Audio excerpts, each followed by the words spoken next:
I was earning rupee 35,000 a month, and I had a rupee 14 lakh loan hanging over my head. Sounds like a bad movie plot, right? But it was real. My life. I had just started my first proper job, felt proud, for a steady income, a visiting card, and dreams bigger than my paycheck. But I also had an education loan. Rupee 14 lakh. That was more than 3 years of my salary. And suddenly, that sense of freedom, gone. Every month I'd pay my ME. Every month I'd feel broke again on the 5th. Some friends were upgrading their phones. I was figuring out how to stretch 10 liters of milk for the month. But I'm glad I went through that phase because it taught me things that no school, no degree, no mentor ever did.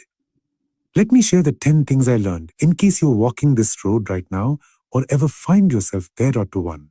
Your salary is not your wealth expanded. When I got my first paycheck, I felt rich. Rupee 35,000 credited to my account. It was the most money I'd ever had in one place. I remember staring at the SMS notification like it was a badge of honor.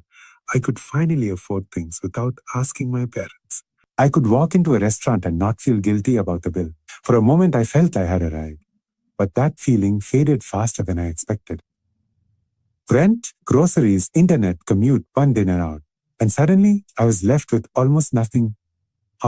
It hit me. Having a salary didn't mean I was financially secure. It just meant I had access to money for a limited time. The real question was, what was I doing with that money? Most of us confuse salary with wealth, but they're completely different things. Salary is a stream. It comes in every month and goes out just as fast if you're not careful. Wealth, on the other hand, is a reservoir. It's what remains after the spending, the taxes, the impulse purchases. It's what grows when you save, invest, and use money intentionally. We often celebrate income. He's earning 20 lakhs per year, but we rarely ask the follow-up. How much is he keeping? I've seen people earning 1 lakh a month and living paycheck to paycheck. I've also met people earning rupee 40,000 and quietly building wealth, little by little. The difference is mindset, not income. If your lifestyle grows at the same pace as your salary, you'll never build wealth. The moment you get a raise, your expenses rise. A better phone, fancier clothes, costlier outings. Suddenly, you're still broke, just at a higher level. This cycle traps so many people. They look rich but feel poor. And the world doesn't help. Social media constantly reminds you of what you don't have. You see people vacationing in Bali, buying iPhones, upgrading cars, and you feel left behind. So you start spending to keep up. But here's the truth. Real wealth is quiet. It's not flashy. And most people flaunting success are often just spending, not saving. Once I realized this, I started shifting my focus. I stopped measuring success by how much I earned each month. Instead, I looked at how much I saved, how much I invested, and how much peace of mind I had. That's when things started changing. Not instantly, but slowly and sustainably. Your salary is just the fuel. Wealth is the destination. And unless you're conscious about the journey, you'll keep driving in circles, thinking you're making progress when you're just burning fuel. Two. Loans aren't evil. Lack of a plan is expanded. The word loan used to scare me. I grew up hearing things like never take a loan or a debt will ruin your life. And honestly, it made sense when I was younger. The idea of owing money to someone felt heavy, almost shameful. But when I graduated and faced a rupee 14 lakh education loan, I didn't have the luxury of running from it. It wasn't optional, it was real. And it was my responsibility. In the beginning, I panicked. I'd look at my ME amount and wonder if I'd ever be able to save anything. I thought I had failed before even starting my life. Every month, the bank reminded me that my freedom had a price tag.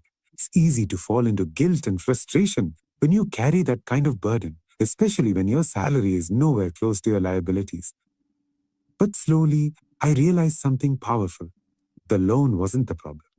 My mindset was, a loan is just a tool. It's neutral. What matters is how you use it and how you plan around it. If you take a loan for education that opens doors to better opportunities, or for a home you've calculated carefully, it's an investment, not a trap.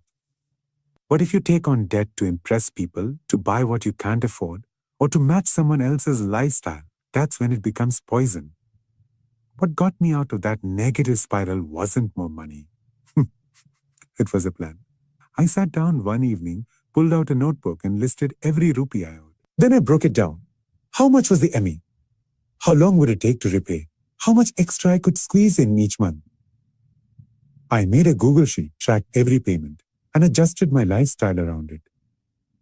I stopped reacting to the debt emotionally and started responding logically. And something shifted. I stopped fearing the loan. I started treating it like a monthly bill, like rent or electricity. Just another number in my spreadsheet. Once you remove the emotion from debt, it loses its power over you.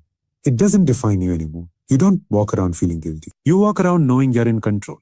Most people don't fall into trouble because they took a loan. They struggle because they didn't think about the loan beyond the approval letter. They didn't ask, what's my repayment strategy? What's the worst case scenario? And can I pay it off faster? Can I increase my income? Instead, they hope things will somehow work out. But hope isn't a strategy. When you take responsibility for your debt and you have a clear repayment path, no matter how slow, you regain your peace of mind. That sense of control, even if you're not debt-free yet, is incredibly empowering. You start to trust yourself. You know you're showing up every month without excuses. So no, loans aren't evil. In fact, for many of us, they're the bridge between where we are and where we want to be. But if you step onto that bridge without a map, you might get lost.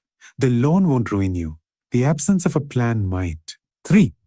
Budgeting is not boring. It's freedom.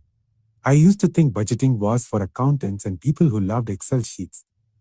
I imagined rows and columns, numbers everywhere, and hours spent trying to track every little expense, and it just felt exhausting. I'll just try to spend less, I told myself. That should work. But of course it didn't. I'd reached the end of the month with rupee 500 in my account and no clue where the rest of the money went.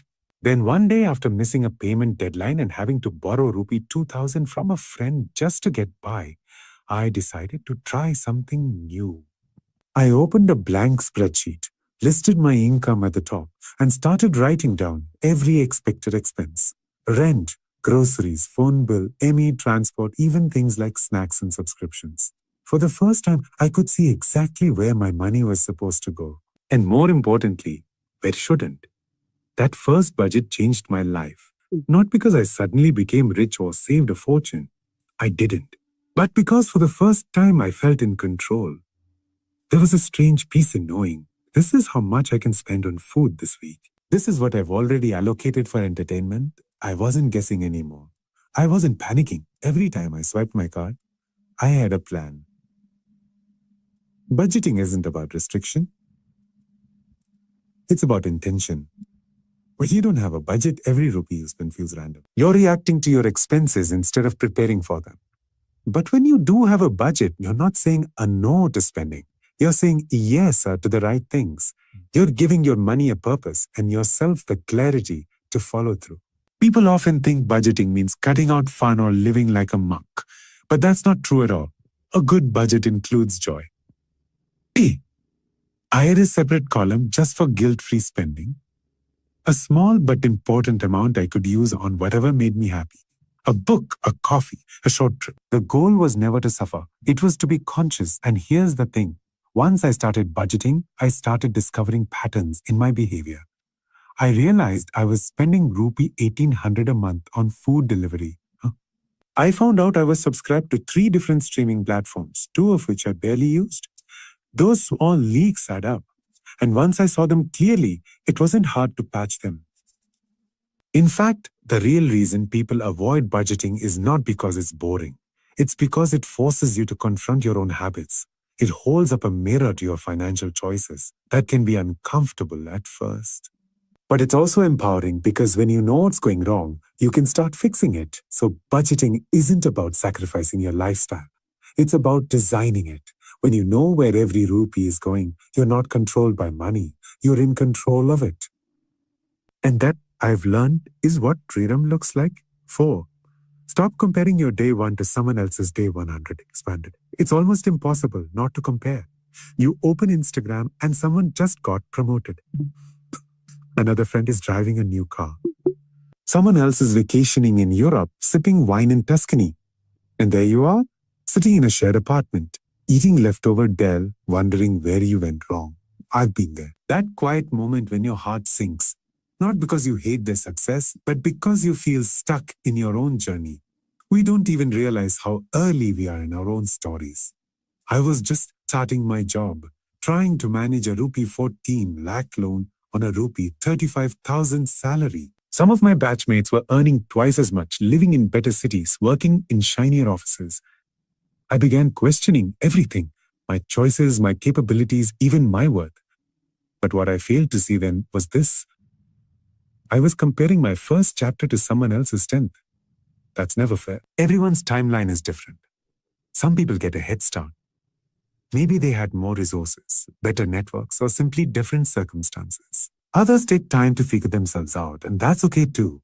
Success is not a race with a finish line. It's a journey with unpredictable turns. And the worst thing you can do is rush your pace just to match someone else's. What really helped me was focusing on my own progress. On progress. I started tracking where I was 6 months ago, financially, emotionally, professionally.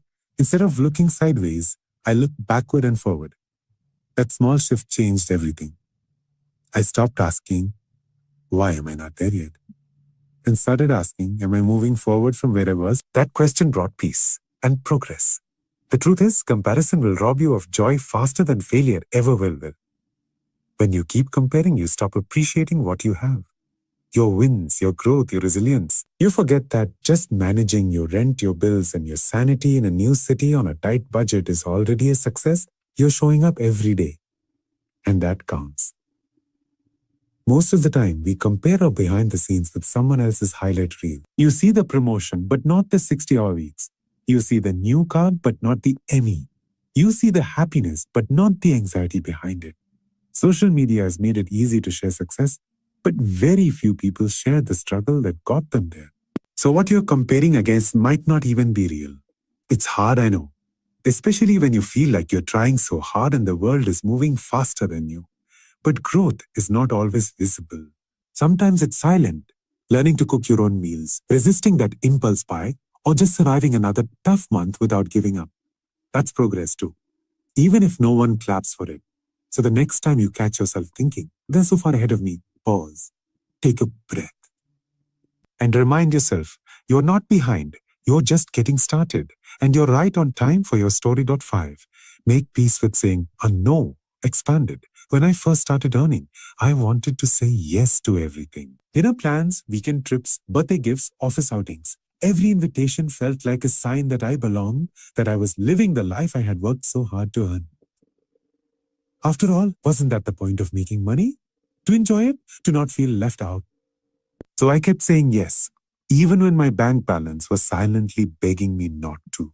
I was terrified of missing out, of being the one who always says no, of losing friends, of seeming boring or broke. I'd swipe my card, smile at the dinner table, and then spend the rest of the night wondering how I'd make it to the end of the month. One night I opened my budgeting sheet and realized something brutal. I had spent more on social outings than on groceries that month. And worse, I didn't even enjoy half of those outings. That was the wake-up call. I wasn't saying yes because I wanted to. I was saying yes because I didn't know how to say no. That's when I realized saying yes all the time is just another way of avoiding discomfort. But discomfort is part of growth. Learning to say no wasn't easy. At first, I felt guilty, like I was letting people down. I imagined friends whispering, "He never comes out anymore," or "He's so stingy." But none of that actually happened. The truth is, people are too busy worrying about their own lives to obsess over your choices. And the ones who truly care, they get it. They respect your boundaries. They don't need explanations. Saying no isn't rejection. It's protection. You're protecting your peace, your goals, your long-term plans. Every time I said no to a spontaneous dinner, I was saying yes to making my Emmy on time. Every time I skipped a weekend trip, I was saying yes to reducing my debt. And over time, that discipline became pride, not shame. The surprising thing, saying no gave me clarity. It helped me see who truly valued my company and who just wanted me to be a part of their spending habits. I started spending time with people who were okay with low-cost hangouts, chai at home, or walks instead of dinners.